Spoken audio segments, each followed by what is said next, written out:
नमस्कार। पार्ट 1 में हमने आपको भोपाल की ट्विशा शर्मा केस के बारे में बताया था।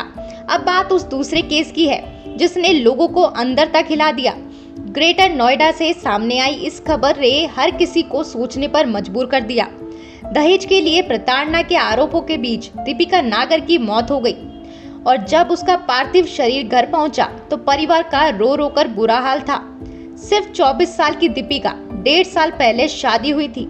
परिवार ने अपनी हैसियत से बढ़कर शादी की। आरोप है कि करीब 1 करोड़ रुपए खर्च किए गए, स्कॉर्पियो गाड़ी दी गई, लाखों के गहने, कैश सब कुछ दिया गया, लेकिन उसके बाद भी दहेज की मांग खत्म नहीं हुई। परिवार का कहना है कि ससुराल वाले फॉर्च्यूनर गाड़ी और 50 लाख रुपए की मांग कर रहे थे।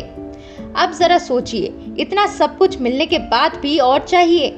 इतना पैसा होने के बाद भी लड़की वालों के पैसों पर नजर। फिर लोग बोलते हैं हमें दहेज नहीं चाहिए, लेकिन शादी के बाद असली लिस्ट शुरू होती है। सवाल यह है कि बहू चाहिए थी या एटीएम मशीन। दीपिका बार बार अपने घर वालों को बता रही थी कि उसके साथ मारपीट हो रही है। पिता का कहना है कि घटना वाले दिन भी बेटी का फोन आया था और कुछ घंटे बाद खबर आती है कि उसकी बेटी की मौत हो गई। परिवार का आरोप है कि उसके शरीर पर कई चोटों के निशान थे।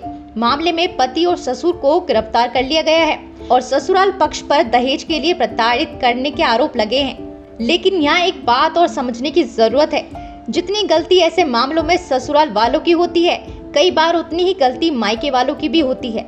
क्योंकि जब बेटी बार बार बोल रही हो कि वो खुश नहीं है, तब समाज के डर से उसे वापस उसी माहौल में भेज देना भी गलत है। फिलहाल पुलिस जांच जारी है, लेकिन सबसे बड़ा सवाल यही है, आखिर कब तक बेटियां ऐसे ही दहेज और दबाव के बीच अपनी जान गंवाती रहेगी? इस पूरे मामले पर आपकी क्या राय है? कमेंट करके हमें जरूर बताएं। धन्यवाद।